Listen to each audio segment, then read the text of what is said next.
All right, here's another good example of shadow work. This is where Carl Jung pokes at a patient's shadow. This is a great story. I think you'll enjoy it. But first, let's uncover one other method of shadow integration. So remember in the last video when we talked about a journal dedicated to shadow work?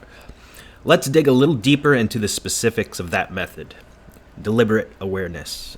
Basically, you're watching, feeling, paying attention to every emotion, every subtle tension in your stomach, shoulder, neck, every twitch of your eye, your raised heart rate or shallow breathing, your body language, whether you're slumping or drooping or wilted or shoulders back and head held high. All of these things are important because they reveal the invisible part of you, your unconscious. So you really have to be intentional about noticing your reaction to things throughout the day. And just so you know, someone who's been doing this for a long time is going to be much more aware and able to read themselves and respond accordingly. If you're just starting, it may take some time for you to detect even a hint of something, of anything, let alone fully observing and analyzing a shadow aspect in yourself. But take your time, slowly but surely you'll get there. Use your journal to keep a running log of times you have a strong emotion and also what triggered it. When we think of fighting monsters and dragons, we imagine a knight with a sword or lance or something like that, but you're going to fight your dragons with a pen, which is absolutely mightier than the sword in this case. When you feel severe anxiety in your stomach or chest, when you feel like you got punched in the gut, or when you feel your chest tightening, write it all down and write out what triggered it. The shadow is usually in those powerful emotions. As you write them down, you'll see patterns emerge. You'll see just little glimpses of the monster at first, like a tail or a claw or two or whatever. But the more details you log into your journal, the more that monster will materialize, both on paper and in your mind's eye. When you hear or see that shadow aspect, your natural instinct will be to judge it, oftentimes without even thinking. You just shut it off and shove it back down into the abyss. It's what we do. But you need to avoid that like the plague, because the second you judge yourself, you distance yourself from that part of you.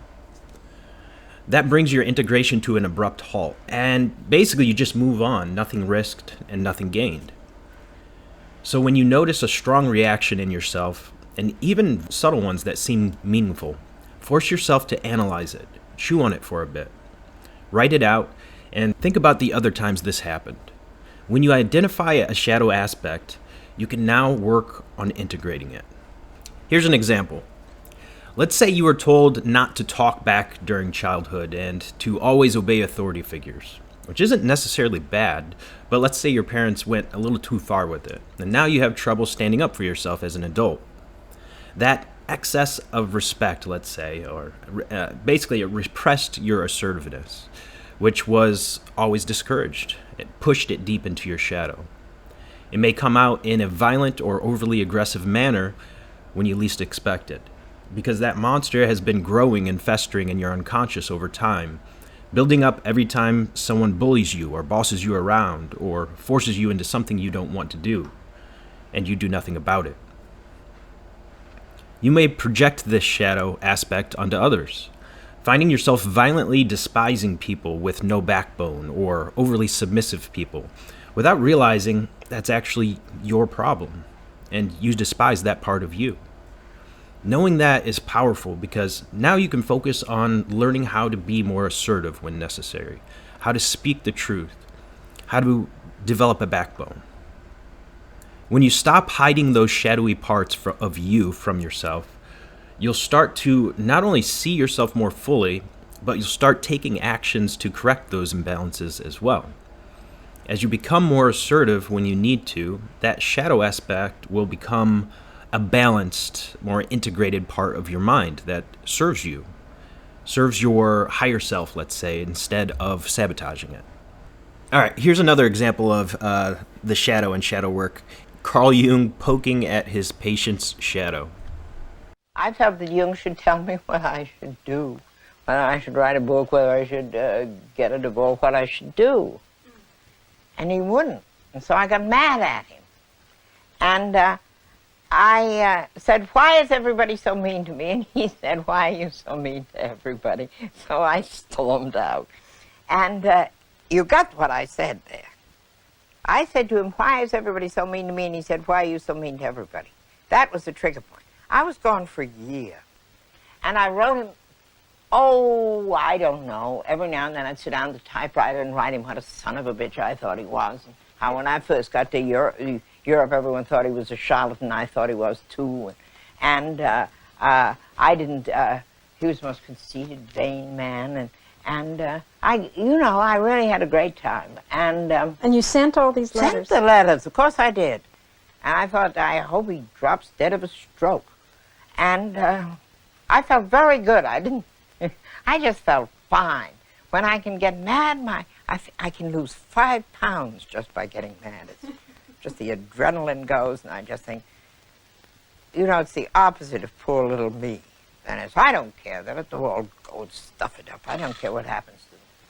And then one morning I woke up, and I began to laugh. I thought, for God's sake, what's been going on here? What a jackass you. And suddenly I realized, sure, he really hit it. And so I phoned Miss Schmidt, Fräulein Schmidt, and asked if I could have an appointment. And she laughed and said, "Oh, yes," she said, "Professor Jung told me to save some time for you. He thought you'd be calling shortly." All right, let's dig into a couple methods really quick here. David Goggins, love him or hate him, wrote a fascinating book filled with examples of his own shadow work. His book, Can't Hurt Me, is roughly, maybe 60 to 80% examples of him facing and integrating his shadow. I stole this quote from Stolmeyer on Reddit, who said, "What Jordan Peterson has found being an intellectual, Goggins found being just an absolute brute force of a man." The reality is, whether Goggins knows about Jung or not, his methods are uncannily Jungian in nature, and you can see a lot of stoicism in his life as well, of course. He says you need to develop a toolbox to battle your own mind and push past discomfort. Telling yourself you're going to work 60 hours, for example, this week it's not going to work. Instead, you need the right tools that'll make something like that happen. A mental toolbox. So here's some of the tools, the methods that he gives in the book. Mirror work. Hold yourself accountable every day by looking into your eyes in the mirror and telling yourself the truth. The truth about your goals and who you are and what you did right today and what you did wrong. This is a potent shadow work tool because it gets you into the habit of facing your shadow every single day. If you learn to be both aware and honest with yourself, you'll see glimpses of those demons every day. Don't sugarcoat it, but work on it. Push yourself to exercise those demons. Another method is callousing your mind. The more you do this, the tougher your mind gets. Goggins talks about developing calluses on your mind, developing thick skin. All emotional pain is finite. So when it hurts the most, when you want to quit the most, keep pushing.